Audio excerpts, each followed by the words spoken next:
నమస్కారం ఘంటారావానికి స్వాగతం. ముందుగా ప్రధాన అంశాలు. సామాజిక నైతిక విలువలతో ఏఐ మానవ్ విజన్ ఆవిష్కరణ. కృత్రిమ మేధను ప్రజలే శాసించేలా ఉండాలన్న ప్రధాని మోదీ. భారత్లో ఏఐ పురోగతిపై మేక్రాన్ ప్రశంసలు. 140 కోట్ల మందికి డిజిటల్ గుర్తింపు లభించిందని వెల్లడి.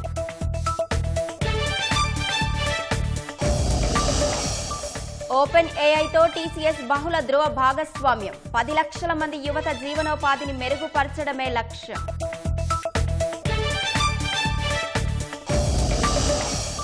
మండలిలో విజిల్స్ వేస్తూ వైసీపీ సభ్యుల నానా యాగి. మండిపడ్డ అచ్చెన్న మరోసారి వాయిదా.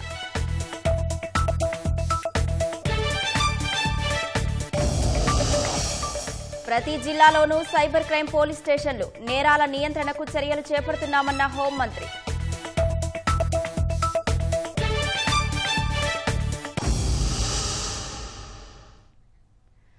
ప్రపంచ కృత్రిమ మేధ కేంద్రంగా భారత్ మారుతోందని ప్రధానమంత్రి నరేంద్ర మోదీ అన్నారు. ఏఐ సదస్సు భారత యువతకు కొత్త విశ్వాసాన్ని నింపుతోందని మోదీ తెలిపారు.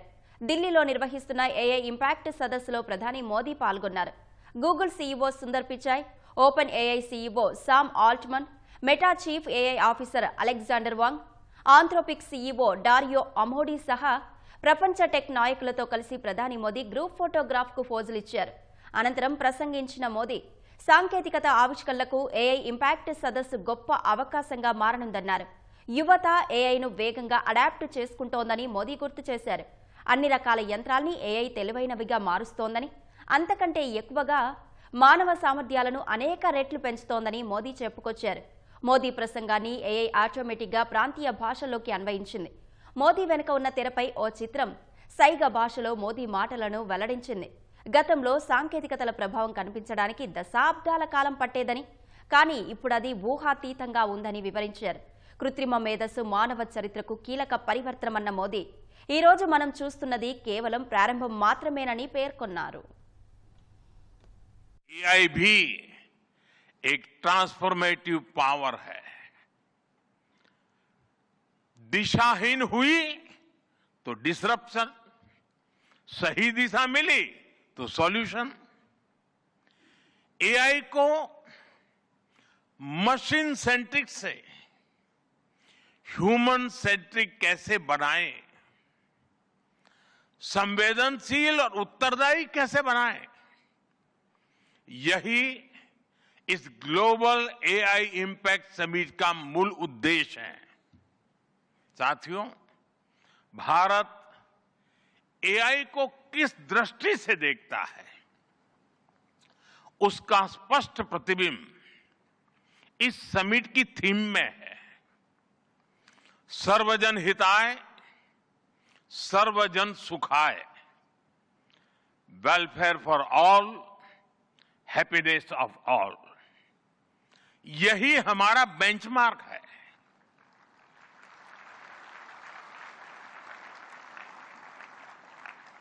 एआई के लिए इंसान सिर्फ डेटा पॉइंट न बन जाए, इंसान सिर्फ रॉ मटेरियल तक सीमित न रह जाए. इसलिए एआई को डेमोक्रेटाइज करना होगा. इसे इंक्लूजन और एम्पावरमेंट का माध्यम बनाना होगा, और विशेष रूप से ग्लोबल साउथ में. साथियों, हमें एआई को ओपन स्काई भी देना है और कमांड भी अपने हाथ में रखना है.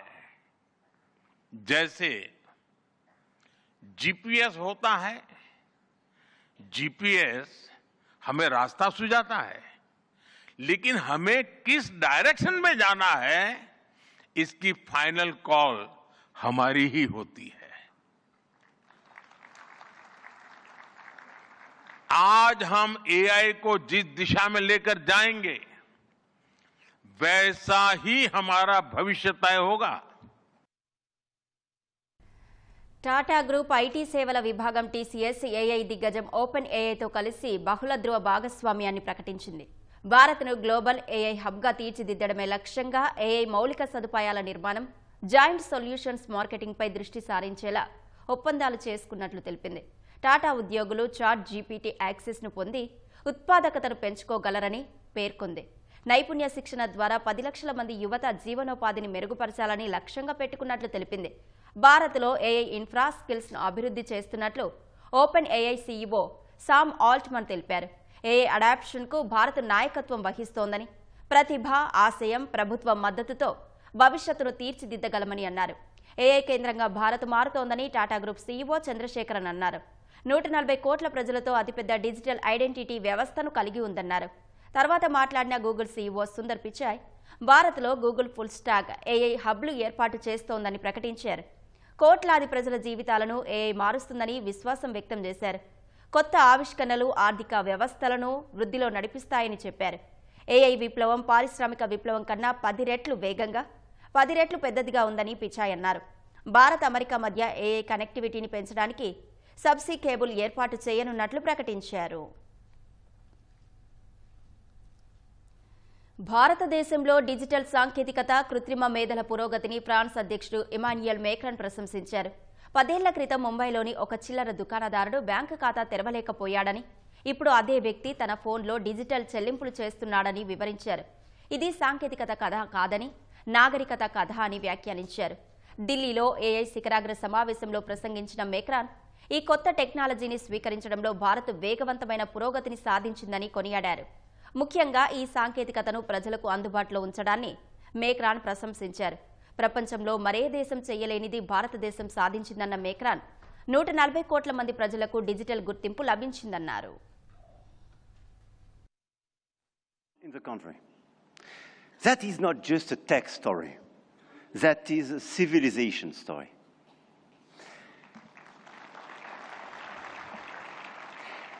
And India built something that no other country in the world has built, a digital identity for 1.4 billion people. A payment system that now processes 20 billion transactions every month. A health infrastructure that has issued 500 million digital health IDs. Here are the results.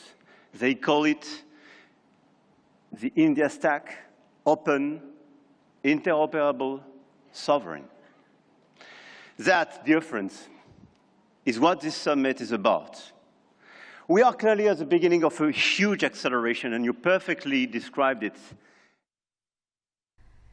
విశాఖలో నౌక ఉత్సవం సందడి కొనసాగుతోంది. బుధవారం అంతర్జాతీయ యుద్ధ నౌకల సమీక్ష విశాఖ తీరంలో అభ్రపరిచేలా సాగింది. ఐఎఫ్ఆర్లో 66 భారత, 19 విదేశీ యుద్ధ నౌకలు, 3 జలంతర్గాములు పాల్గొన్నాయి. ఇవాళ జరిగే మిలాన్ ఉత్సవాలకు సంబంధించి మరిన్ని వివరాలు మా ప్రతినిధి కూర్మరాజ్ అందిస్తారు. ఇంటర్నేషనల్ ఫ్లీట్ రివ్యూ మిలాన్ 2026, అలాగే భారత సముద్ర ప్రాంత నౌకాదళ చీఫ్ల కాన్క్లేవ్, ఈ 3 ఉత్సవాలు ఒకేసారి విశాఖ వేదికగా జరుగుతున్నాయి. దీనికి సంబంధించి ఇప్పటికే నిన్న ఐఎఫ్ఆర్ని రాష్ట్రపతి స్వయంగా నిర్వహించడం జరిగింది. మొత్తం 80కి పైగా నౌకలు, జలాంతర్గాములు, అలాగే మిగిలిన అన్ని అంశాలని కూడాను రాష్ట్రపతి ఐఎఫ్ఆర్లో పరిశీలించడం జరిగింది. ఈరోజు ప్రత్యేకించి ఇంటర్నేషనల్ సిటీ పెరేడ్ విశాఖపట్నంలో జరగనుంది. ఇప్పుడు మనం సముద్రం మధ్యలో ఉన్నాం. సముద్రంలోని నిన్న ఐఎఫ్ఆర్లో పాల్గొన్న నౌకలన్నీ కూడాను ఇక్కడ ఈ యాంకరేజ్లోనేమో ప్రస్తుతం ఇవన్నీ లంగర్ వేసుకొని ఇవన్నీ ఉన్నాయి. ఈ నౌకలన్నీ కూడాను సాయంత్రం ఇంటర్నేషనల్ ఫ్లీట్ రివ్యూ సందర్భంగా వీటన్నిటినీ కూడాను విద్యుత్ దీపాలతో అలంకరించి సాయంత్రం ఒడ్డు నుంచి చూసేవారందరికీ కూడాను కనువిందు చేయనున్నాయి. మరోవైపు ఈ నౌకల్లో వీటన్నిటినీ ప్రాశస్యాన్ని దృష్టిలో పెట్టుకుని డ్రోన్ షో కూడాను సాయంత్రం ఇంటర్నేషనల్ సిటీ పీరియడ్ సందర్భంగా జరుగుతుంది. ప్రధానంగా మొత్తం ఈ నౌకా సంపత్తిని, అలాగే వీటికి సంబంధించి పరస్పరం అంటే విదేశీ నౌకలు కూడాను 19 పైగా విదేశీ నౌకలు కూడాను ఈ ఐఎఫ్ఆర్లో పాల్గొనడం జరిగింది. వీటికి సంబంధించి ఈ నేవీ కాన్క్లేవ్, దీనికి ప్రత్యేకించి విదేశాల నుంచి నేవీ చీఫ్లు ప్రధానంగా అగ్రరాజ్యమైన రష్యా అలాగే మిగిలిన దేశాలు భారత్తో స్నేహ సంబంధాలు నెట్టే దేశాలన్నిటి నుంచి కూడా వీళ్ళు రావడం జరిగింది. వీరంతా కూడాను ఈ నౌకాదళ ఉత్సవంలో పాల్గొంటారు. ఈ ఇంటర్నేషనల్ ఫ్లీట్ రివ్యూ తర్వాత రెండో రోజు అంటే ఐఎఫ్ఆర్ తర్వాత రోజు ఇంటర్నేషనల్ సిటీ పెరేడ్ తర్వాత ఇవన్నీ కూడా ఈ నౌకలు మిలన్ కోసం హార్బర్ ఫేజ్ నుంచి సీ ఫేజ్ కి 21 నుంచి 25 వరకు బంగాళాఖాతంలో తమ విన్యాసాలు చేసి తమ ప్రాంతాలకి ఈ నౌకలు పైన ఉన్నాయి. ఎవరో నేసరిగా వస్తాయి. కోర్పరాజు ఈటీవీ న్యూస్ విశాఖపట్నం.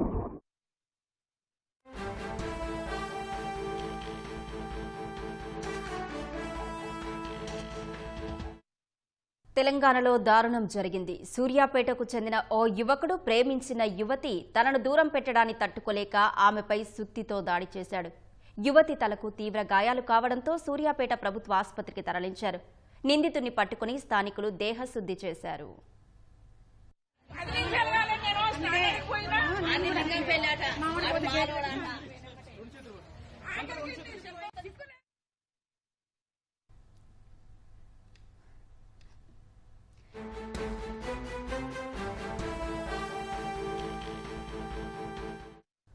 తెలంగాణలో దారుణం జరిగింది. సూర్యాపేటకు చెందిన ఓ యువకుడు ప్రేమించిన యువతి తనను దూరం పెట్టడాన్ని తట్టుకోలేక ఆమెపై సుత్తితో దాడి చేశాడు. యువతి తలకు తీవ్ర గాయాలు కావడంతో సూర్యాపేట ప్రభుత్వ ఆసుపత్రికి తరలించారు. నిందితుడిని పట్టుకుని స్థానికులు దేహశుద్ధి చేశారు. శాసనమండలి వరుసగా మూడో రోజు ప్రారంభమైన కాసేపటికే వాయిదా పడింది. ఇందాపూర్ డైరీ హెరిటేజ్ సంబంధాలపై చర్చించాలంటూ వైసీపీ సభ్యులు ఇచ్చిన వాయిదా తీర్మానాలను మండలి చైర్మన్ మోషన్ రాజు తిరస్కరించారు. వైసీపీ సభ్యులు నినాదాలు అందుకోవడంతో మంత్రి అచ్చెన్న మండిపడ్డారు. ప్రతిరోజు ఒకే అంశంపై వాయిదా తీర్మానం తెచ్చి సభా సమయాన్ని వృధా చేస్తున్నారని దుయ్యబట్టారు. ఆధారాలు లేకుండా సంబంధం లేని అంశాలను సభలో ప్రస్తావించడం సరికాదన్నారు. ఈ క్రమంలో వైసీపీ ఎమ్మెల్సీలు Ramesh Yadav, Bommi Israel, Mondithoka Arun Kumar chairman podium వద్ద విజిల్స్ వేసి హంగామా సృష్టించారు. మండలిలో విజిల్స్ వేయడం పెద్దల సభ ప్రతిష్టను దెబ్బతీయడమేనని అధికార పార్టీ సభ్యులు మండిపడుతున్నారు. సభలోకి విజిల్స్ ఎలా తెచ్చారనే అంశంపై అసెంబ్లీ భద్రతా సిబ్బంది ఆరా తీస్తున్నారు. వత్స సత్యబాబు గారి గురించి నిన్నటి వరకు తెలిసినప్పటికి కూడా నిన్న ఆయన ప్రెస్ మీట్ లో చీజ్ ప్యాకెట్ చూపించి దాన్ని నెయ్యి అని చెప్పాడు అధ్యక్ష. చీజ్ కి నెయ్యికి కనీసం వ్యత్యాసం కూడా తెలియలేకుండా ఇష్టానుసారంగా మాట్లాడారు అధ్యక్ష. దాని మీద హెరిటేజ్ సంస్థ లీగల్ నోటీస్ కూడా ఇచ్చారు. వీళ్ళకి ఏమాత్రం సిగ్గున్నా ఛాలెంజ్ చేశాం. మీలా కాదు అధ్యక్ష, హెరిటేజ్ సంస్థ ఈ రాష్ట్రమే కాదు అధ్యక్ష, ఇతర రాష్ట్రాలు కూడా ఏ రాష్ట్ర ప్రభుత్వాలతో వ్యాపార లావాదేవీలు జరపకూడదని ఒక నిర్ణయం తీసుకొని ముందుకెళ్తుంది అధ్యక్ష. మీలాగా భారతీయ సిమెంట్ పెట్టారు. ఆ సిమెంట్ ని ప్రభుత్వంలో హౌసింగ్ ఇచ్చి మొత్తం దోపిడీ చేశారు. సాక్షి పేపర్ పెట్టారు. కోట్ల రూపాయలు అడ్వర్టైజ్మెంట్ ఇచ్చుకున్నారు. కోట్ల రూపాయలు గ్రామాల్లో పేపర్లు పంపించి మీలాగా ప్రభుత్వ ధనాన్ని ఎప్పుడు హెరిటేజ్ సంస్థ ఒక్క పైసా కూడా దోచుకోలేదు అధ్యక్ష. ఒక రెప్యుటేషన్ కలిగినటువంటి హెరిటేజ్ సంస్థని సంబంధం లేకుండా తీసుకొచ్చి దాన్ని బదనాం చేయాలని ప్రయత్నం చేస్తున్నారు. అందుకే లీగల్ నోటీసులు కూడా ఇచ్చాం. ఆన్సర్ చేయండి. ఇప్పుడైనా సరే మీరు ఒక్క ఆధారం, ఇదిగో వైసీపీ పార్టీ వాళ్ళు హిందాపూర్ డైరీకి హెరిటేజ్ కి ఈ సంబంధం ఉంది, ఈ సంబంధం చేశారు అని మీకు ఆధారం చూపించమనండి. ఆ ఆధారాన్ని మీరు సభలో చదివి చర్చకు అనుమతించండి. ఎంతసేపైనా సమాధానం చెప్పడానికి సిద్ధంగా ఉన్నాం. ఏదైతే ఇందిరాపూర్ అనే సంస్థతో హెరిటేజ్ వెనక ఉండి ఏదైతే రాష్ట్రాన్ని దోచుకుంటుందో, చంద్రబాబు నాయుడు కుటుంబం ఏదైతే దోచుకుంటుందో దాన్ని చిత్తం ఆ దేవదేవులను తీసుకొచ్చి వీధిలో పెట్టి దోపిడీ చేస్తామని అధ్యక్ష ఇదే పంపిస్తాను. చూడండి.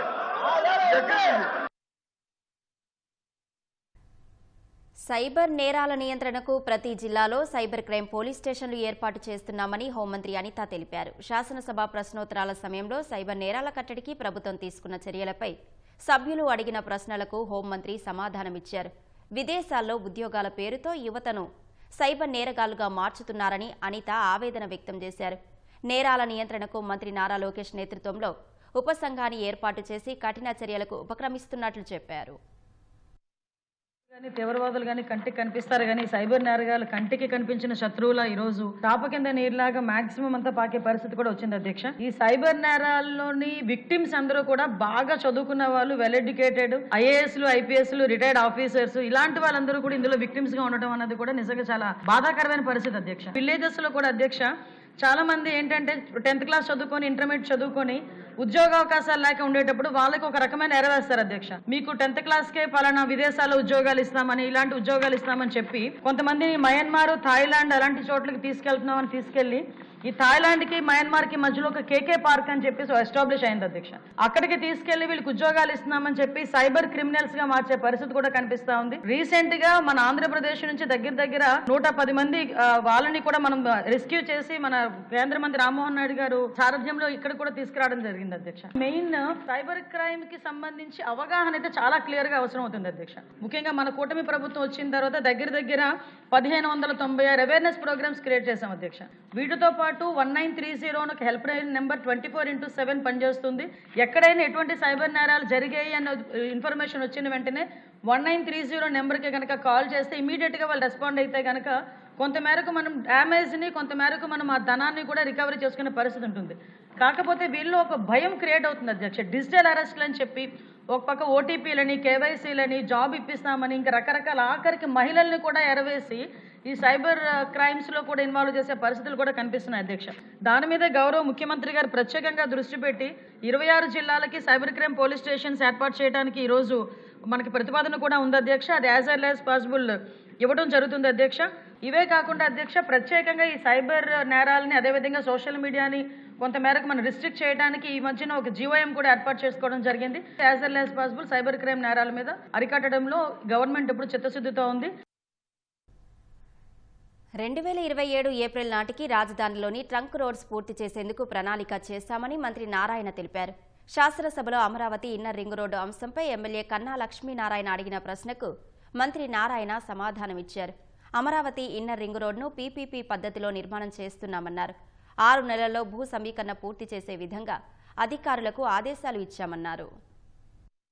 రింగ్ రోడ్ ల్యాండ్ పూలింగ్ అయిపోయిన తర్వాత టెండర్ అయితే అది 24 to 30 months పడుతుంది అధ్యక్ష. క్యాపిటల్ సిటీలో ట్రంక్ రోడ్స్ ఏప్రిల్ 2027 అయ్యే విధంగా ప్రణాళిక చేసి ముందుకు సాగుతుంది అధ్యక్ష. ఇన్నర్ రింగ్ రోడ్ కి వస్తే 96.2 కిలోమీటర్లు లెంత్ లో, వెడల్పు 75 మీటర్లు, 8+4 వరుసల కింద దీన్ని డిజైన్ చేసాం అధ్యక్ష. ఇది 2 ఫేజులుగా అనుకున్నాం అధ్యక్ష. ఫస్ట్ ఫేజ్ లో కేతన్ కొండ నుంచి నున్నా వరకు, రెండవ ఫేజ్ లో నున్నా నుంచి కేతన్ కొండ వరకు వయా కొండపల్లి రిజర్వ్ ఫారెస్ట్ ద్వారా. ఫస్ట్ ఫేజ్ లో అయితే 67.6 కిలోమీటర్లు అధ్యక్ష.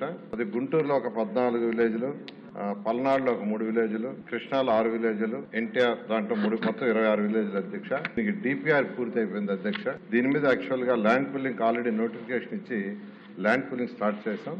సభ్యులు అడిగినట్టుగా 6 నెలల్లో ల్యాండ్ పూలింగ్ అయ్యేటట్టుగా కలెక్టర్ గారికి ఇన్స్ట్రక్షన్ ఇచ్చి దాని మీద ముందుకు పోతున్నాం అధ్యక్ష. అయితే ఈ అమౌంట్ విషయంకి వచ్చి యాక్చువల్ గా అడిగారు.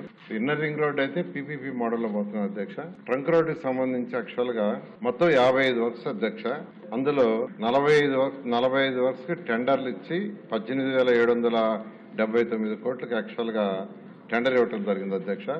ఈ వర్క్స్ అన్ని కంప్లీట్ గా టేకప్ చేసాం, అవన్నీ జరుగుతున్నాయి. అమౌంట్ కూడా ఇంతవరకు యాక్చువల్ గా ట్రంక్ రోడ్స్ కావచ్చు, లేఅవుట్స్ రోడ్స్ కావచ్చు, బిల్డింగ్ కావచ్చు 6,289 కోట్లు కూడా పే చేయడం జరిగింది అధ్యక్ష. ఇవన్నీ కూడా 2027 మార్చి 27కి యాక్చువల్ గా ఈ ట్రంక్ రోడ్స్ పూర్తవుతాయి అధ్యక్ష.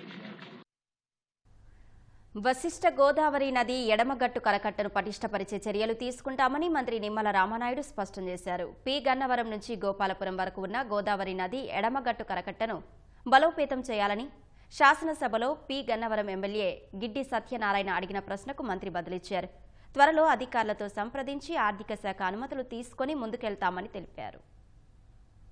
టు పి గన్నవరం అంటే 29వ కిలోమీటర్ నుంచి 48వ కిలోమీటర్ మధ్యనున్నటువంటి ఏటుగట్టు పటిష్టతకు చర్యలు తీసుకోమని ఏదైతే గౌరవ సభ్యులు అడిగారో ఈ యొక్క ఏటుగట్టుకు సంబంధించి ఆ రోజు 1986లో 36 లక్షల క్యూసిక్ల మరి వరద ఆ రోజు రావడం జరిగింది అధ్యక్ష.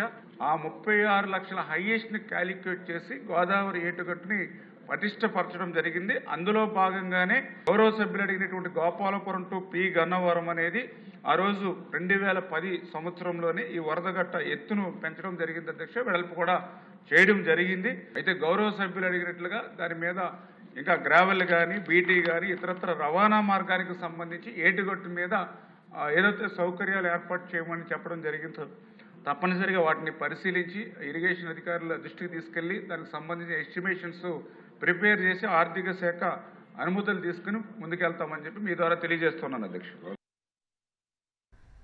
త్వరలోనే జాబ్ క్యాలెండర్లో భాగంగా డిఎస్సి విడుదల చేస్తామని మంత్రి లోకేష్ స్పష్టం చేశారు. శాసనసభ ప్రశ్నోత్తరాల సమయంలో సమగ్ర శిక్ష అభియాన్లో ఒప్పంద ఉద్యోగుల వేతనాల పెంపు, సీజనల్ హాస్టళ్ల ఏర్పాటుపై హెచ్చర్ల శాసనసభ్యులు ఈశ్వరరావు, ఆదోని నియోజకవర్గ ఎమ్మెల్యే పార్థసారథి అడిగిన ప్రశ్నలకు ఆయన బదులిచ్చారు. సమగ్ర శిక్ష అభియాన ఒప్పంద ఉద్యోగులు వేతనాలను పెంచే అంశాన్ని కేంద్రం దృష్టికి తీసుకెళ్తామని, సీజనల్ హాస్టళ్లను త్వరలోనే ప్రారంభిస్తామన్నారు. ఈసారి డిఎస్సిలో కర్నూలుకు ఎక్కువ టీచర్ పోస్టులను మంజూరు చేస్తామని స్పష్టం చేశారు. అతి ఎక్కువగా వలసలు పోయే రైతు కూలీలు ఉన్నటువంటి ఆదోని, మంత్రాలయం, ఆలూరు, ఎమ్మిగనూరు, పత్తికొండ ప్రాంత రైతు కూలీల వైపు నుంచి నేను మిమ్మల్ని వేడుకుంటున్నా అధ్యక్ష, మరిన్ని కస్తూర్బా గాంధీ బాలికల విద్యాలయాలు తెరవండి, పేదలకు న్యాయం చేయండి. సమగ్ర శిక్ష అభియాన్ కింద ఉన్న ప్రాజెక్ట్ కింద పనిచేస్తున్న ఉపాధ్యాయులకి, అదేవిధంగా డేటా ఎంట్రీ ఆపరేటర్స్ కి జీతాలు ఎంత చెల్లిస్తున్నారు దానిపైన మారటం జరిగింది అధ్యక్ష. ఒకసారి కానీ మీరు ఈ ప్రోగ్రామ్ చూస్తే ఇది సిఎస్ఎస్ అధ్యక్ష, సెంట్రల్లీ స్పాన్సర్డ్ స్కీమ్. అంటే 60% కేంద్ర ప్రభుత్వం ఇస్తుంది, 40% రాష్ట్ర ప్రభుత్వం ఇస్తుంది. మనం ఏం నిర్ణయం తీసుకున్నా కేంద్ర ప్రభుత్వ ఆమోదంతోనే తీసుకోవాల్సిన అవసరం ఉంది అధ్యక్ష. అందుకే నెక్స్ట్ పిఏబి మీటింగ్ అనేది జరుగుతుంది. ఆ పిఏబి మీటింగ్లో తప్పనిసరిగా మనకి పనిచేస్తున్న వాళ్ళ కోసం తప్పనిసరిగా మేము పోరాడుతాం. జీతాలు పెంచేదానికి మీ కేంద్ర ప్రభుత్వం కూడా తో సంప్రదింపులు చేసి మేము ఆ ప్రక్రియ ముందలు తీసుకెళ్తామని గౌరవ సభ్యులు తెలియజేస్తున్నారు అధ్యక్ష. అదేవిధంగా అధ్యక్ష, సీజనల్ హాస్టల్స్ గురించి చెప్పారు. తప్పనిసరిగా 100కి 100% అవసరమైన మేరకు సీజనల్ హాస్టల్స్ శాంక్షన్ చేయడానికి ప్రజాప్రభుత్వం సిద్ధంగా ఉంది అధ్యక్ష. ఇది ఎందుకు చెప్తున్నానంటే అధ్యక్ష, మనం తీసుకునే కొన్ని నిర్ణయాల వల్ల మన జీవితాలు మారుతాయి అధ్యక్ష. నా జీవితం అలా యువగలం నిర్ణయం వల్ల మారింది అధ్యక్ష. ఆదోని మంత్రాలయంలో నేను పాదయాత్ర చేసినప్పుడు ఆ ప్రాంతం ఎంత వెనుకబడి ఉందో నేను కల్లారా చూశాను అధ్యక్ష. నంద్యాల పార్లమెంట్కి కర్నూలు పార్లమెంట్కి ఎంత డిఫరెన్స్ ఉందో స్వయంగా నేను చూశాను అధ్యక్ష. మొన్న జరిగిన డిఎస్సిలో కూడా మీరు ఒక్కసారి చూస్తే కర్నూలు జిల్లాకి ఎక్కువ మంది ఉపాధ్యాయుల పోస్టులు కూడా మేము శాంక్షన్ చేశాం. అయినా కూడా అధ్యక్ష ఈరోజు నేను రివ్యూ చేశాను అధ్యక్ష, లాస్ట్ మినిట్ అధ్యక్ష, ఈరోజు నేను రివ్యూ చేసే హౌస్లోకి వచ్చే ముందర ఇప్పుడు కూడా టీచర్ స్టూడెంట్ రేషియో మన ప్రాంతం కర్నూలు పార్లమెంట్ తక్కువ ఉంది అధ్యక్ష. ఇంత పోస్టులు శాంక్షన్ చేసిన తర్వాత కూడా ఇతర పార్లమెంట్తో పోల్చితే మనం తక్కువ ఉన్నాం అధ్యక్ష. త్వరలో ఎటుకో డిఎస్సి ప్రకటించబోతున్నాం. జాబ్ క్యాలెండర్ కింద మన పార్లమెంట్కి ప్రత్యేక ఫోకస్ ఇస్తాం, మెరుగైన ఉపాధి అవకాశాలు కల్పిస్తాం. అంతేకాకుండా మేము చెప్పినట్టు ఆ సీజనల్ హాస్టల్స్ పైన మీరు ఇంకా వివరాలు ఇవ్వండి. 100కి 100% కేటాయించి నడిపించే బాధ్యత ప్రజాప్రభుత్వం తీసుకుని గౌరవ సభ్యులు తెలియజేస్తున్నారు. వైసీపీ నేతలు స్వార్థ ప్రయోజనాల కోసం హెరిటేజ్ సంస్థపై బురద చల్లుతున్నారని మంత్రి కొల్లు రవీంద్ర మండిపడ్డారు. అసలు నెయ్యే లేకుండా లడ్డూ తయారు చేసి పాపం మూటగట్టుకున్న వైసీపీ నేతలు దాన్ని కప్పిపుచ్చుకునేందుకు హెరిటేజ్పై ఆరోపణలు చేస్తూ మరో మహాపాపం చేస్తున్నారని ధ్వజమెత్తారు. హెరిటేజ్పై తప్పుడు ఆరోపణలు చేసేవారు చట్టపరమైన చర్యలు ఎదుర్కోక తప్పదని హెచ్చరించారు. కల్తీ నెయ్యి, అసలు నెయ్యే లేనటువంటి ప్రసాదంలో వాడారు నెయ్యికి బదులుగా. ఇవాళ దాన్ని తప్పించుకోవడం కోసం హెరిటేజ్ సంస్థ మీద బురద జల్లాలనే ఒక దుర్మార్గమైనటువంటి ఆలోచనతో ఇవాళ వైఎస్ఆర్ పార్టీ నాయకులు మాట్లాడుతూ ఉన్నారు. సాక్షాత్తు టీటీడీ చైర్మన్గా పనిచేసినటువంటి వైవి సుబ్బారెడ్డి గారే చెప్పారు కల్తీ జరిగిందని. శాసన మండలిలో ప్రజా సమస్యల గురించి చర్చించాల్సినటువంటి సమయాన్ని స్వార్థ రాజకీయాల కోసం వాడుకుంటా ఉన్నారు. హెరిటేజ్ సంస్థ వేరు వేరు ప్రాంతాల నుంచి వేరు వేరు సంస్థల నుంచి కూడా తీసుకుని వాళ్ళ వ్యాపార దీనికోసం వాడతారు. ఇండాపూర్ అనే సంస్థ ఇవాళ అటు రష్యా దేశంలో కానీ అనేక ఆసియా ఖండంలో ఉన్నటువంటి అనేక దేశాల్లో ప్రాచుర్యం ఉన్నటువంటి సంస్థ. వాళ్ళు చాలామందికి సప్లై చేస్తారు. ఏదైతే వాళ్ళ ప్రోడక్ట్ మిల్క్ ప్రోడక్ట్స్ ఉన్నాయో అవి ఇస్తారు. మరి నందినికి ఇచ్చారు, ఏదైతే అమూల్ సంస్థకి ఇచ్చారు. ఇవాళ దాన్ని తీసుకొచ్చి హెరిటేజ్ సంస్థకి అని చెప్పి తప్పుడు ప్రచారం చేయాలని ఆలోచన చేస్తారు. నేను ఈ సందర్భంగా బొత్స సత్యనారాయణ గారిని డైరెక్ట్గా నేను అడుగుతా ఉన్నా, మీరు జగన్మోహన్ రెడ్డి గారిని ఏ రోజన్నా 1924లో జరిగినటువంటి కల్తీ విషయం గురించి అడిగారా? ఒక పవిత్రమైనటువంటి తిరుమల తిరుపతి దేవస్థానాన్ని అపవిత్రం చేసి ఇవాళ అసలు మీరు ఇక్కడికి వచ్చి మాట్లాడే హక్కు మీకుందా? ఆ మహాపాపాన్ని చేసి కప్పిపుచ్చుకోవడానికి మరింకో పాపాన్ని దిగజారుతూ ఉన్నారు. నిజంగా ఇంతకంటే నీచమైనటువంటి పరిస్థితులు ఉండవు. సమాజ సమయాన్ని వృధా చేస్తూ ఉన్నారు. లేని సంస్థను తీసుకొచ్చి ఇందుట్లో ఇన్వాల్వ్ చేయాలని ప్రయత్నం చేస్తూ ఉన్నారు. ఇవాళ ఆల్రెడీ నోటీసులు వచ్చినాయి. బొత్స సత్యనారాయణ గారు కూడా నోటీసులు వచ్చినాయి. ఎవరైతే ఈ విషయాల గురించి మాట్లాడాలని ప్రయత్నం చేస్తే ఖచ్చితంగా చట్టపరంగా చర్యలు ఉంటాయని కూడా హెచ్చరిస్తాం. మదనపల్లె బాలిక హత్యాచార కేసులో ఆత్మహత్యకు పాల్పడిన నిందితుడు కులవర్ధన్ మృతదేహం ఇంకా మదనపల్లె జిల్లా ఆసుపత్రి మార్చిలోనే ఉంది. మృతదేహాన్ని తీసుకెళ్లేందుకు కులవర్ధన్ కుటుంబ సభ్యులు ఎవరూ ముందుకు రాలేదు. మృతదేహం బంధువులకు అప్పగించేందుకు పోలీసులు 48 గంటల పాటు వేచి చూడాలని నిర్ణయించగా ఇవాళ సాయంత్రం 4 గంటలకు గడువు ముగుస్తుంది. ఈలోపు బంధువులెవరూ రాని పక్షంలో కులవర్ధన్ మృతదేహాన్ని అనాథ శవంగా పరిగణించి పోలీసులు పురపాలిక సంఘానికి అప్పగించనున్నారు. వారు కులవర్ధన్ మృతదేహాన్ని అనాథ శవంగానే ఖననం చేయనున్నారు. ఉప్పాడ మత్స్యకారుల సమస్యకు పరిష్కారంగా మాస్టర్ ప్లాన్ సిద్ధమైంది. పిఠాపురం వేదికగా ఉప ముఖ్యమంత్రి పవన్ కళ్యాణ్ స్వయంగా ప్రకటించే అవకాశం ఉంది. మత్స్యరంగ నిపుణులు ఉన్నతాధికారుల సలహాలతో పక్కా రోడ్ మ్యాప్ వెల్లడిస్తారని తెలుస్తోంది. మత్స్యకార జీవితాల్లో సరికొత్త వెలుగులు నింపడమే లక్ష్యంగా గతేడాది అక్టోబర్లో ఉప్పాడ జాలరుల సమస్యలపై పవన్ ప్రత్యేక దృష్టి సారించారు. అధికారులు మత్స్యకార సంఘాల నాయకులతో ప్రత్యేక సమావేశం నిర్వహించారు. సముద్ర కోత నివారణ, ఔషధ పరిశ్రమల కాలుష్య నియంత్రణకు మాస్టర్ ప్లాన్లో ప్రాధాన్యత ఇచ్చినట్లు తెలుస్తోంది. మత్స్య సంపద వృద్ధి, అధునాతన పద్ధతుల్లో వేట, మెరుగైన మార్కెటింగ్ సదుపాయాలు, మత్స్యకార గ్రామాల్లో మౌలిక వసతులు, వ్యవసాయ ఇతర ఉపాధి అవకాశాలు పెంచడంపై ప్రణాళికలు రచించినట్లు సమాచారం.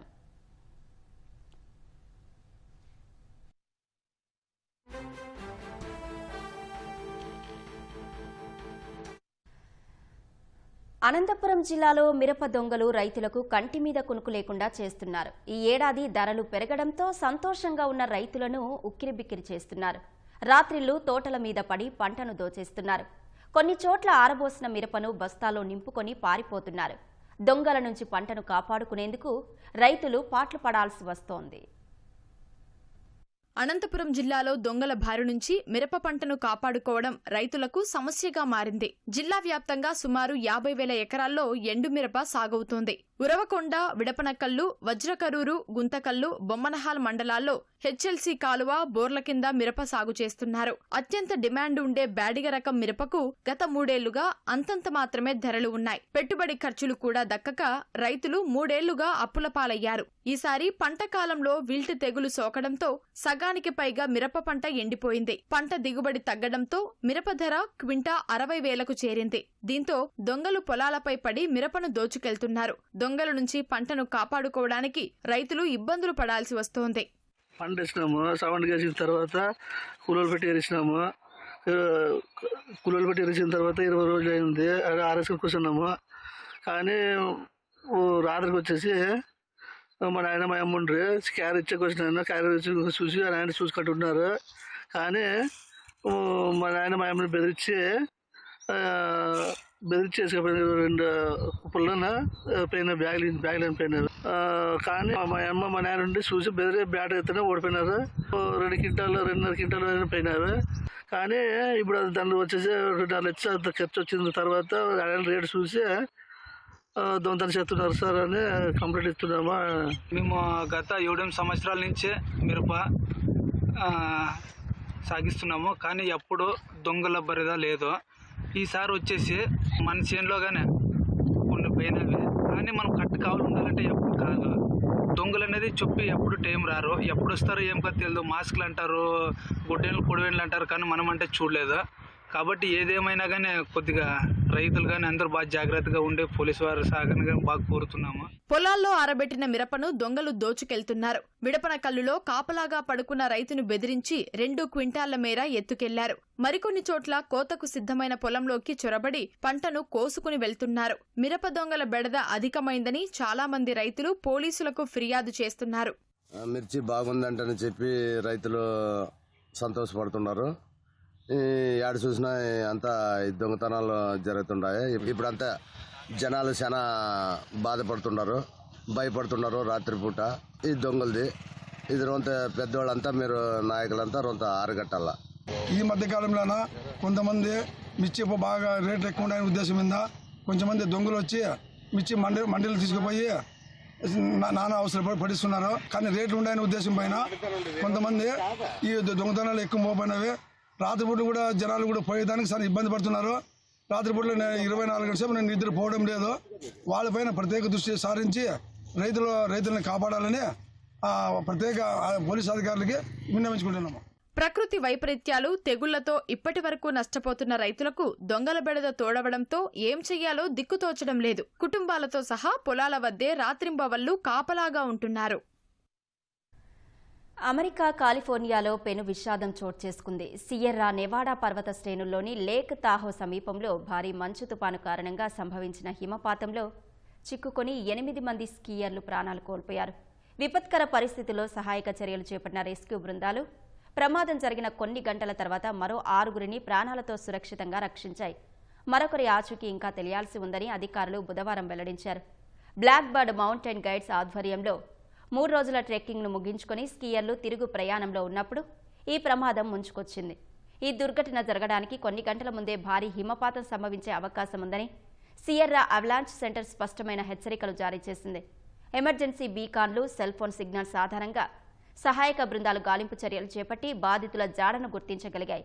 1981 తర్వాత అమెరికా చరిత్రలో అత్యధిక ప్రాణనష్టం కలిగించిన అత్యంత భయంకరమైన హిమపాతం ఇదేనని అధికారులు తెలిపారు. ఈ వారాంతంలోనే ఇరాన్పై దాడి చేయడానికి అమెరికా, ఇజ్రాయెల్ సైన్యాలు సిద్ధంగా ఉన్నట్లు తెలుస్తోంది. దాడులు 90% జరిగే అవకాశం ఉన్నట్లు అంతర్జాతీయ మీడియా తెలిపింది. ఈ విషయంపై తుది నిర్ణయం అమెరికా అధ్యక్షుడు ట్రంప్ తీసుకుంటారని పేర్కొంది. సైనిక చర్య తీసుకోవాలా వద్దా అనే విషయంపై తన సలహాదారులు, మిత్ర దేశాల నుంచి ట్రంప్ అభిప్రాయాలను సేకరించినట్లు పేర్కొన్నాయి. ఇరాన్ అణు లక్ష్యాలను అణచివేయాలని ట్రంప్ గట్టి నిర్ణయం తీసుకున్నారని శ్వేతసౌధం తెలిపింది. కాగా ఇటీవలి అమెరికా, ఇరాన్ అణు చర్చల్లో పురోగతి ఉన్నట్లు ఇరు దేశాలు తెలిపినప్పటికీ మిడిల్ ఈస్టులో అమెరికా 50కి పైగా యుద్ధ విమానాలను మోహరించింది. అణు ఒప్పందంపై తమ వైఖరిని 2 వారాల్లో తెలియజేస్తామని అమెరికాకు ఇరాన్ తెలిపింది. ఇరాన్ నిర్ణయం తమకు ఆమోదయోగ్యంగా లేకపోతే వెంటనే దాడులు ప్రారంభించాలని ట్రంప్ నిర్ణయం తీసుకునే అవకాశం ఉంది.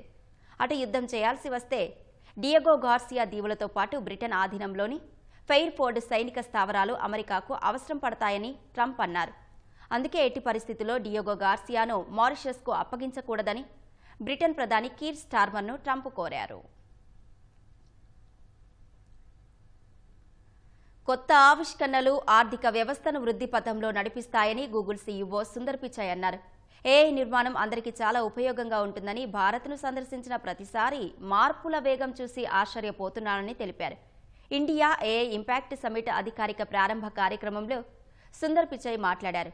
విద్యార్థిగా ఉన్నప్పుడు ఐఐటి ఖరగ్పూర్కు విశాఖ మీదుగా వెళ్లేవాన్నని ఆయన గుర్తు చేసుకున్నారు. అదే విశాఖ తీరంలో ఇప్పుడు Google full stack AI hub ఏర్పాటవుతోందని సుందర్ పిచాయ్ తెలిపారు. Wonderful to be back in India. Every time I visit, I'm struck by the pace of change, and today is no different. Back when I was a student, I often took the Coromandel Express train from Chennai up to IIT Kharagpur. To get there, we passed through Visakhapatnam, Vizag. I remember it being a quiet and modest coastal city brimming with potential. Now in that same city, Google is establishing a full-stack AI hub, part of our $15 billion infrastructure investment in India. When finished, this hub will house gigawatt-scale compute and a new international subsea cable gateway, bringing jobs and cutting-edge AI to people and businesses across India. Sitting on that train, I never imagined Vizag becoming a global AI hub. Just as I couldn't have imagined that one day I'd be spending time with teams figuring out how to put data centers into space, or taking my parents for a fully autonomous car ride in San Francisco. Seeing a Waymo right through my 83-year-old dad's eyes, I saw the progress in a whole new light. అనేక రకాల వ్యాధులకి ఇప్పుడు మార్కెట్లో వ్యాక్సిన్లు అందుబాటులో ఉన్నాయి. ఒక్కో vaccine ఒక్కో ఫలితం ఇస్తుంది. అన్ని వ్యాక్సిన్ల ముఖ్య ఉద్దేశం మాత్రం వ్యాధులు రాకుండా అడ్డుకోవడమే. మరి అలాంటి వ్యాక్సిన్లు ఎలా తయారవుతాయో మీకు తెలుసా? వ్యాక్సిన్ ప్రిపరేషన్లో ఎన్ని దశలు ఉంటాయి అన్న విషయాలను స్టాటరీస్ సంస్థ ప్రొడక్ట్ ఎక్స్పర్ట్ రమేష్ని అడిగి తెలుసుకుందాం. వ్యాక్సిన్లు ఒకప్పుడు ఈ పేరు అంత పరిచయం కాకపోయినా కోవిడ్ తర్వాత నిజం చెప్పాలంటే చిన్న పెద్ద ప్రతి ఒక్కరికి కూడా వ్యాక్సిన్ అన్న పేరు సుపరిచితమే. ఇంతకీ ఈ ప్రాసెస్ ఎలా ఉంటుంది, ఈ వ్యాక్సిన్ తయారు చేసేది, దానిలో వాడేటువంటి ఎక్విప్మెంట్ ఏంటి, దానికి సంబంధించినటువంటి వివరాలు తెలిపేందుకు ప్రస్తుతం అంతా ఉన్నారు సర్టరీస్ కంపెనీకి సంబంధించినటువంటి ప్రోడక్ట్ ఎక్స్పర్ట్ రమేష్ గారు. ఆయన అడిగి తెలుసుకున్నాం. సార్, బయో ఏషియాలో పాటుగా మీరు ఇక్కడ ఒక పెద్ద ఎగ్జిబిషనే పెట్టారు, కంపెనీ ఉన్నట్టు అనిపిస్తుంది. సో మెయిన్ ఇక్కడ మీరు ఏమేమి ఎగ్జిబిట్ చేశారు, వీటి ఉద్దేశం ఏంటి? సో ఇక్కడ మెయిన్గా మనకి స్టార్ట్ చేసామంటే మనకి ఏదైనా మన ప్రోడక్ట్ చేయాలంటే కనుక మనం వ్యాక్సిన్స్ తయారు చేయాలంటే ఫస్ట్ దానికి కావాల్సింది ఒక మీడియం చేస్తే మీడియంలో నుంచి దాన్ని మనము ప్రోడక్ట్ తయారు చేస్తాం అన్నమాట సార్. సో మనకి ఎగ్జాంపుల్ తీసుకున్నామంటే ఇప్పుడు ఒక పాలు ఉంటుంది, పాలని పెరుగు చేయాలంటే దానికి కావాల్సిన బ్యాక్టీరియాని మనము పెరుగు యాడ్ చేస్తాం. యాడ్ చేసిన తర్వాత బ్యాక్టీరియా గ్రో అయ్యి మంచి బ్యాక్టీరియా గ్రో చేసి మనకి తీసుకొని వస్తుంది. అలాగే ఇక్కడ మేము ఏం చేస్తున్నామంటే ఇక్కడ మీడియా ఉంటుంది, ఆ మీడియాని మేము ఈ ఫర్మెంటర్ అని చెప్పి బ్యారెక్టర్ ఉంటుంది, ఆ బ్యారెక్టర్లో మనం వేసి మనం ఫర్మెంట్ చేస్తాం. అంతే ఫర్మెంట్ చేసిన తర్వాత దానిలో వచ్చిన మంచి బ్యాక్టీరియాని తీసుకునేసి మనకు కావాల్సిన బ్యాక్టీరియాని తీసుకొని దాన్ని అంతా క్లీనప్ చేసుకుంటాం అన్నమాట. ఇక్కడ నాకు లిక్విడ్స్ కనిపిస్తున్నాయి. ఏంటి ఈ లిక్విడ్స్ అంతా కూడా? వీటిని మనం అంటే ఏదైతే వ్యాక్సిన్కి సంబంధించినటువంటి మీరు సొల్యూషన్ చెప్తున్నారో ఇవి అవే అనుకోవచ్చు? ఇవే అనుకోవచ్చు. ఇక్కడ నుంచి స్టార్ట్ అయితే మనకి కావాల్సిన వ్యాక్సిన్స్ డిఫరెంట్ వ్యాక్సిన్స్ ఉన్నాయి. ఇప్పుడు మనకు ఒకే వ్యాక్సిన్ కాదు అన్నమాట, ఓన్లీ కోవిడ్ వ్యాక్సిన్ అని కాదు, లేకపోతే మనకి హెపటైటిస్, డెప్తీరియా అలాంటి వేరే వ్యాక్సిన్స్ అన్నీ ఉన్నాయి. సో ఆ వ్యాక్సిన్స్ కావాల్సిన డిఫరెంట్ మాలిక్యూల్ ఒక్కొక్క అట్మాస్ఫియర్ ఒక టెంపరేచర్లోనే గ్రో అవుతాయి అనమాట. దానికి కావాల్సిన మీడియంని మనం సెలెక్ట్ చేసుకునేసి ఆ మీడియంని మనం గ్రో చేసుకుంటాం అనమాట. సో రకాల మీడియంస్ ఉంటాయి సార్ వీటిలో? మనకి యానిమల్ మైక్రోరిజమ్స్ ఉన్నాయి, సెల్ బేస్డ్ ఆర్గానిజమ్స్ ఉన్నాయి. సో డిఫరెంట్ ఆర్గానిజమ్స్ ఉన్నాయి. మనం దాన్ని బేస్ చేసుకుని మనకి ఏ ఎక్విప్మెంట్ అయితే కరెక్ట్గా సెట్ అవుతుందో అది దాన్ని ఆ సిస్టమ్ని మనం సెలెక్ట్ చేసుకుంటాము. దాని ద్వారా మనం దీన్ని యాడ్ చేసుకుంటూ పోతాం అనమాట. అయితే ఒకసారి మీడియం లోపల మైక్రో ఆర్గానిజంని యాడ్ చేసాం, మనకి ఏది కావాలో అది. ఆ తర్వాత ఈ మిషన్లన్నీ కూడా ఉన్నాయి, వీటి రోల్ ఏంటి, ఏది ఎలా ప్లే చేస్తుంది? ఇది వచ్చేసి మనకి బ్యారెక్టర్ అని చెప్తాము. దీంట్లో బ్యారెక్టర్ అంటే కనుక దీని లోపల ఒక బ్యాగ్ ఉంటుంది, ప్లాస్టిక్ బ్యాగ్ ఉంటుంది. ఆ బ్యాగ్లో మనం ఏం చేస్తామంటే ఈ లిక్విడ్స్ యాడ్ చేసేసి దానికి కావాల్సిన ఎంజైమ్స్ ఏమేమి ఉన్నాయో దాన్ని యాడ్ చేస్తాం. యాడ్ చేసిన వెంటనే ఆటోమేటిక్గా మైక్రో ఆర్గానిజమ్స్ గ్రో అవుతాయి అన్నమాట. గ్రో అంటే పెరుగుతుంటుంది, పెరిగిన వల్ల వాల్యూమ్ పెరుగుతూ పోతుంది అన్నమాట. సో అంతా పెరిగిన తర్వాత ఎంజైమ్స్ అన్నీ పెరిగేసి గ్రో అయిపోయినాక మనం ఏం చేస్తామంటే దాన్ని ఫిల్టర్ చేసుకుంటాం అనమాట. ఫిల్టర్ చేసినాక ఎందుకంటే దాని లోపల కొన్ని మంచివి ఉంటాయి, కొన్ని చెడ్డ ఉంటాయి అనమాట. దాన్ని మనము మంచివి మాత్రం తీసుకునేసి చెడ్డ మాత్రం పరుస్తాం అనమాట. సో అట్లాగా మనకు ఒక మాలిక్యూల్ తీసుకున్నామంటే దాని లోపల న్యూక్లియస్ ఉంటుంది. అలాగే ఎంజైమ్స్ తీసుకున్నామంటే దానికి ఒక మాలిక్యూల్ ఉంటుంది. దాన్ని మనం ఏం చేస్తామంటే ఫస్ట్ దాన్ని క్లీనప్ చేసుకుంటాం. అంతా క్లీన్ చేసుకునేసి దానికి కావాల్సిన ఏం మాలిక్యూల్ ఉందో అది మాత్రం ఫిల్టర్ చేసేసుకుని. ఫిల్టరేషన్ ప్రాసెస్ ఎక్కడ అవుతుంది అండ్ ఇక్కడున్న ఈ మిషన్ దీని పేరేంటి, దీని కెపాసిటీ ఏంటి, వేటి కోసం ఎక్కువ దీన్ని వినియోగిస్తారు? ఇది వచ్చేసి సెంట్రిఫ్యూజ్ అని చెప్పి అంటాము. సెంట్రిఫ్యూజ్ అంటే ఎందుకంటే ఇప్పుడు మనము ఏం తయారు చేసిన తర్వాత దాని లోపల లిక్విడ్స్ ఉంటాయి ప్లస్ మాలిక్యూల్స్ ఉంటాయి. మనకు కావాల్సింది ఓన్లీ మాలిక్యూల్స్ మాత్రమే, లిక్విడ్స్ మనకు అవసరం లేదు. సో మనం ఏం చేస్తామంటే దీంట్లో సెంట్రిఫ్యూజ్ చేసినప్పుడు స్పీడ్గా తిప్పినప్పుడు నీళ్ళన్నీ బయటకు వెళ్ళిపోతాయి, ఓన్లీ ప్రోడక్ట్ మాత్రం బయటకు వస్తుందన్నమాట. సో దాన్ని ఏం చేస్తామంటే ఆ ప్రోడక్ట్ మాత్రం బయటకు తీసుకునేసి దాన్ని క్లీనింగ్ ఆఫ్ ప్రాసెస్ అని చెప్తామంట, సెంట్రిఫ్యూజన్ ఆఫ్ ప్రాసెస్ అంటాము. అక్కడే వరకు మనకి అప్ స్ట్రీమ్ ప్రోడక్ట్ అంటామన్నమాట. మనకి అయాన్ ఎక్స్చేంజింగ్ జరుగుతుంది అనమాట. పాజిటివ్ అయాన్, నెగిటివ్ అయాన్ చెప్పి జరుగుతుంది. దానికి కావాల్సిన ఎక్విప్మెంట్స్ అన్ని జరుగుతుంది. అది అయిన తర్వాత మనం ఏం చేస్తామంటే ఇక్కడికి వచ్చేసి ప్రోడక్ట్ని కాన్సన్ట్రేట్ చేస్తాం అనమాట. కాన్సన్ట్రేట్ చేయడం వల్ల ఏమవుతుందంటే ఉన్న మెయిన్ ప్రోడక్ట్ని ఏం అవసరమో అది మాత్రమే తీసేసుకుంటాం. రన్ చేసినప్పుడు ఇక హై స్పీడ్లో పంప్ రన్ అవుతుంటుంది. ఆ రన్ అవ్వడం దీనివల్ల ఏమవుతుందంటే దీంట్లో ఫిల్టర్ జరుగుతుంది. ఫిల్టర్ జరిగిన వల్ల ఆ ఫిల్టర్స్ ద్వారా మనకు కావాల్సిన ప్రోడక్ట్ మాత్రం బయటకు వచ్చి మిగతా ప్రోడక్ట్ వేస్ట్ ప్రొడక్ట్స్ అంతా బయటకు అయిపోతుంది. ఎందుకంటే క్లీన్ చేసినప్పుడు పైన ఉన్న అవుటర్ లేయర్ అంతా క్లియర్ అవుతుంది. క్లియర్ అయిపోయినాక ఆ మీడియాలోనే అక్కడే ఉంటుంది. బ్యాడ్ బ్యాక్టీరియాని ఫిల్టర్ చేసేకి మనకు ఫిల్టర్స్ యూజ్ చేస్తాము. ఫిల్టర్స్ యూజ్ చేసి బయటకు తీసేస్తామంట. ఏది అవసరమో దాన్ని బ్యాగ్లో ఫిల్టర్ చేసుకుంటాం. సో నింపుకొనేసి మనకి ఇక్కడున్న బ్యాగ్స్ ఉన్నాయి కదా, ఆ బ్యాగ్స్లో ఫిల్అప్ చేసుకుంటాం అన్నమాట. ఇక్కడ ఈ మిషన్లో మీరు ఫిల్టర్ అవుతాయి అన్నారు. ఇది ఓన్లీ బ్యాక్టీరియా కోసం మాత్రం ఉపయోగిస్తారా, లేదంటే వైరస్ కూడా దీన్ని వినియోగించే అవకాశం ఉంటుందా? ఇంతకుముందు మనం ఏ కంపెనీలు ప్రధానంగా వీటినిచ్చాం? ఇప్పుడు ఇక్కడ వచ్చేసి మనకి వైరస్ అనేది ఇక్కడ ఉండదన్నమాట. ఇక్కడ ఏం చేస్తామంటే దీన్ని మనము మాలిక్యూల్స్ని గ్రో చేస్తాం అనమాట. గ్రో చేసిన తర్వాత మనకి ఏ అయితే వ్యాక్సిన్ కావాల్సి వస్తుందో ఆ వ్యాక్సిన్ని మనము లాస్ట్లో యాడ్ చేసుకుంటాం అనమాట. ఇప్పుడు మనము కరోనా వైరస్ చేసామంటే ఆ వైరస్ని మనం దాంతోపాటు జత చేర్చినాక ఆ మాలిక్యూల్ మన జతలో వెళ్తుంది. సో మనం ఎప్పుడైతే వ్యాక్సిన్ వేస్తామో ఆ వ్యాక్సిన్ ఆ మాలిక్యూల్ ద్వారా మన బాడీలోకి వెళ్ళి ఆ వ్యాక్సిన్ ఏమవుతుందంటే ఆ పర్టికులర్ మన బాడీలో ఉన్న దీని ఇమ్యూనిటీ సిస్టమ్కి పోయిన వెంటనే ఆ వైరస్ ఓపెన్ అవుతుంది. ఓపెన్ అయిన తర్వాత మన బాడీ దానికి ఫైట్ చేస్తుందన్నమాట. ఫైట్ చేసిన తర్వాత అప్పుడు ఏమైందంటే మన ఇమ్యూనిటీ పెరుగుతుంది అనమాట. ఆ వైరస్కి ఆ ఇమ్యూనిటీ పెరుగుతుంది అనమాట. ఆ ప్రాసెస్ని మనం వైరస్ ఇది వ్యాక్సినేషన్ అని చెప్తాం. సార్, అయితే మీరు ఇక్కడ ఒక బ్యాగ్స్ గురించి చెప్పారు, కానీ ఇవి చూస్తే నాకు ప్లేట్స్ లాగా కనిపిస్తున్నాయి. ఏంటి అసలు ఈ బ్యాగ్స్లో ఎలా ఫిల్ చేస్తారు? వీటిని ఎంత డిగ్రీస్ వరకు కూడా వీటిని స్టోర్ చేయడానికి ఉంటుంది? ఈ బ్యాగ్స్ వచ్చేసి సెల్సియస్ బ్యాగ్స్ అంటాం దీన్ని. సో దీన్ని మామూలుగా ఏం చేస్తామంటే తీసుకొని ఫిల్ చేసిన తర్వాత ఇమీడియట్గా మనం యూజ్ చేయలేము అనమాట. సో కానీ దీన్ని ఏం చేయాలంటే ఫ్రీజ్ చేయాలన్నమాట. సో ఎక్కడైతే మన మీడియా ఉంటుందో అదేమంటే ఫ్రీజ్ చేయాలి. ఆ ఫ్రీజ్ చేయడం కోసమే ఈ బ్యాగ్స్ యూజ్ చేస్తాం. ఫ్రీజింగ్ చేసినప్పుడు మెటీరియల్ బ్రిటిల్ అయిపోతుంది అనమాట. బ్రిటిల్ కాకుండా ఉండడం కోసం స్పెషల్ మన ప్లాస్టిక్ యూజ్ చేసేసి దీని బ్యాగ్ తయారు చేసామన్నమాట. సో ఇది -80 degrees వరకు స్టాండ్ చేసుకుంటుంది. సో దీని అన్నింటినీ ఫ్రీజర్లో పెట్టేసి ఎప్పుడైతే మనం వ్యాక్సిన్స్ రియల్గా మనం కనెక్ట్ చేసుకుంటామో ఆ వ్యాక్సిన్స్ని అప్పుడు దీన్ని ఓపెన్ చేసి వయల్స్లో కనెక్ట్ చేస్తుంటారు. బాటిల్స్లో ఫిల్ చేసేటప్పుడు దీని నుంచి డైరెక్ట్గా ఫార్ములేషన్ చేసుకునేసి ఏ యాంటీవైరస్ మనకు యాడ్ చేయాలో దాన్ని యాడ్ చేసి మిక్సప్ చేసుకొని కెమికల్స్ యాడ్ చేసుకొని దీని లోపల నుంచి దానికి ఫిల్లింగ్ మిషన్స్లోకి వెళ్ళిపోతాయి అనమాట. రమేష్ గారు, సో ఇది వ్యాక్సిన్ని మనం చాలా చిన్న చిన్న సీసాల్లో చూసాం, ఇంజెక్షన్ రూపంలో ఎక్కించడం చూసాం. అయితే దాని వెనక ఇంత ప్రాసెస్ ఉంటుందంటే ఒక వైరస్ని కానీ బ్యాక్టీరియాని కానీ కలెక్ట్ చేయడం, ఎక్స్ట్రాక్ట్ చేయడం, దాన్ని మీడియంలో గ్రో చేయడం, దాని తర్వాత క్లీనింగ్ ప్రాసెస్ మొత్తం చేసి ఆ తర్వాత వాటిని ఈ బ్యాగ్లో ఫిల్ చేస్తారు. వీటి నుంచి వైల్స్లో ఫిల్ చేసి అవి అలా ఫిల్ చేసినటువంటి వైల్స్నే మనం చూస్తుంటాం. సో ఈ ఎక్విప్మెంట్ అంతా కూడా రకరకాల ఎక్విప్మెంట్ని ఈ మొత్తం ప్రాసెస్లో వినియోగిస్తూ ఉంటారు. ఇంత పెద్ద ప్రాసెస్ తర్వాత మాత్రమే మనం వినియోగించేటువంటి వ్యాక్సిన్లు మార్కెట్లోకి వస్తూ ఉంటాయి. కెమెరా పర్సన్ ప్రేమ్తో రమ్య, ఈటీవీ న్యూస్, హైదరాబాద్.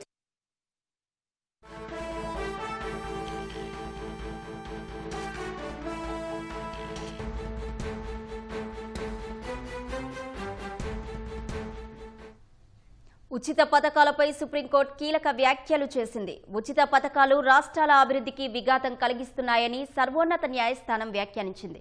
చాలా రాష్ట్రాలు ఆర్థిక లోటు ఎదుర్కొంటున్నాయని, అయినా కూడా అభివృద్ధిని పట్టించుకోకుండా ఉచిత పథకాలు అమలు చేస్తున్నాయని అసహనం వ్యక్తం చేసింది. ఉచిత ఆహారం, సైకిళ్లు, విద్యుత్కు బదులు ఉపాధికి కృషి చేయాలని సుప్రీంకోర్టు హితవు పలికింది. ఉచిత విద్యుత్ అందించాలన్న డీఎంకే విజ్ఞప్తిపై సుప్రీంకోర్టు ఆగ్రహం వ్యక్తం చేసింది.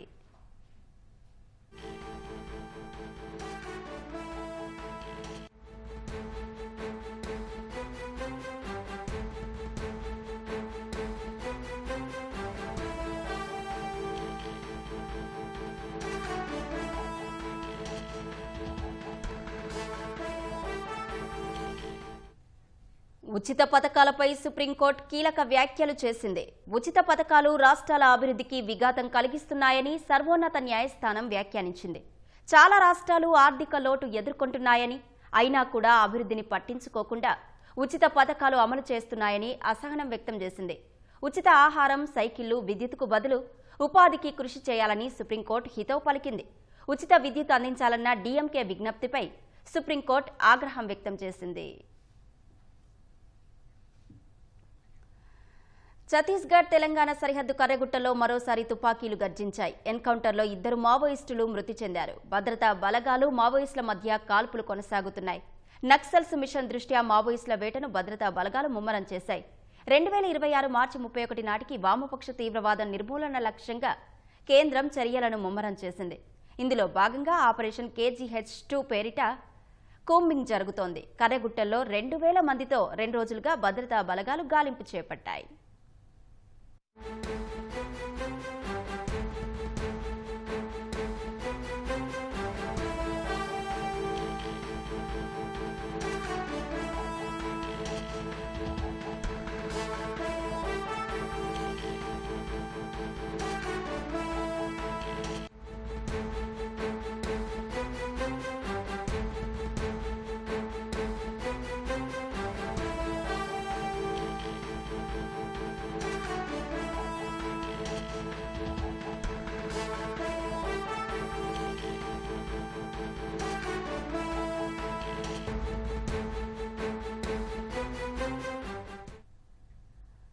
బూతులు మాట్లాడకుండా అరికట్టేలా ప్రత్యేక చట్టం చేయాలని గన్నవరం ఎమ్మెల్యే ప్రభుత్వ విప్ యార్లగడ్డ వెంకట్రావు శాసనసభ వేదికగా విజ్ఞప్తి చేశారు. సీఎం చంద్రబాబును వైసీపీ నేతలు బూతులు తిట్టడం తీవ్ర ఆక్షేపణీయమన్నారు.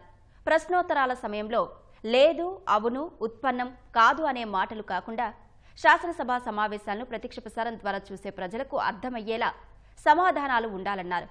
0 అవర్లో సభ్యులు లేవనెత్తే సమస్యల పరిష్కారానికి తగిన సమాధానం రావాలన్నారు. వీటిపై రూలింగ్ ఇవ్వాలని యార్లగడ్డ విజ్ఞప్తి చేశారు.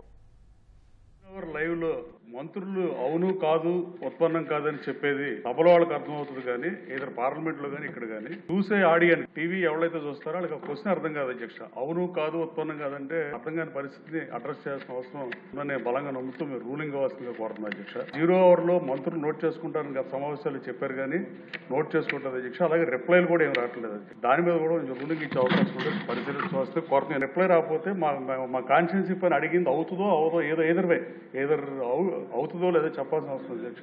ఎన్టీ రామారావు గారికి ఆయనకి జాతీయ పతాకాన్ని రూపొందించిన మహానుభావుడు పెంగళ వెంకయ్య గారికి భారతరత్న వచ్చేటట్టుగా మీరు చూడాల్సిన అవసరం ఉంది అధ్యక్ష. భోగరాజు పట్టాభిషేకం గారు ఏఐసీసీ ప్రెసిడెంట్ గా కేడీసీసీ బ్యాంక్ పెట్టిన వాళ్ళు, 5వ కాళేశ్వర తొలి శాసనసభ స్పీకర్ విజయవాడ బ్యాంక్ పెట్టిన ఆయన, అలాగే మట్నూరు కృష్ణారావు ఆంధ్రపత్రిక పెట్టిన ఆయన, విశ్వనాథ సత్యనారాయణ కవిసారం, ఇట్లాంటి వాళ్ళు ప్రముఖులు కనీసం 30-40 మంది ఈ రాష్ట్రానికి ఏం చేశారో వాళ్ళు గుర్తించాల్సిన అవసరం ఉంది అధ్యక్ష. కనీసం వాళ్ళ విగ్రహాలు ఏర్పాటు చేయాల్సిందిగా గౌరవ ముఖ్యమంత్రి గారిని కోరుతున్నాను అధ్యక్ష. తెలుగు భాష మీద కూడా ఒక చట్టం చేయాలి అధ్యక్ష. అంబటి రాంబాబు గారు గౌరవ ముఖ్యమంత్రిని అకారణంగా అగౌరవంగా అట్లా దూషించి లైవ్ లో వచ్చిన తర్వాత కూడా ఇక చట్టం చేయకపోతే ఈ శాసనసభ విట్నెస్ కాదు అధ్యక్ష. ప్రజా సమస్యలు పరిష్కృతకి సవ్వం తప్ప చంద్రబాబు నాయుడు గారిని తిట్టినా కూడా వాళ్ళు ప్రతిపక్షంలో ఉన్నప్పుడు 15వ శాసనసభ అధికారంలో ఉన్నప్పుడు అమల్లో ఉన్నప్పుడు వాళ్ళు మంత్రి పదవుల కోసం బుద్ధులు ఇట్టారు అధ్యక్ష. ఇప్పుడు ప్రతిపక్ష పార్టీగా ఉండి కూడా బండబుద్ధులు ఎడుతున్నారు అధ్యక్ష. దీని మీద చట్టం చేయకపోతే ఇది ఆగదు అధ్యక్ష. ముఖ్యమంత్రి గారు కూడా దీన్ని సీరియస్ గా తీసుకుని తెలుగు భాషకు పోయినసారి 10 కోట్లు కేటాయించిన ధన్యవాదాలే, కానీ తెలుగు భాషను కాపాడాలంటే ఈ బూతులను అరికట్టాల్సిన అవసరం. దీని మీద ప్రత్యేక చట్టం తేవాలని మనస్ఫూర్తిగా మిమ్మల్ని కోరుతున్నాను అధ్యక్ష. Thank you. రాజస్థాన్లోని ఝుంఝును జిల్లా త్యోందా గ్రామ సమీపంలో మధ్యయుగం నాటి ఆలయ ఆనవాళ్లు బయటపడ్డాయి. పురావస్తు శాఖ జరిపిన తవ్వకాల్లో లక్ష్మీ గణేశుడి విగ్రహ భాగాలు లభ్యమయ్యాయి. ఇవి 11-12వ శతాబ్దాలకు చెందినవిగా పురావస్తు అధికారులు అంచనా వేశారు. ఈ ఆలయం రాజపుత్ పాలన లేదా అంతకంటే ముందు కాలం నాటిదని చెబుతున్నారు. ఈ ఆనవాళ్లు మధ్యయుగంలో సామాజిక చరిత్రను తెలుసుకునేందుకు ఉపయోగపడతాయని నిపుణులు వివరించారు.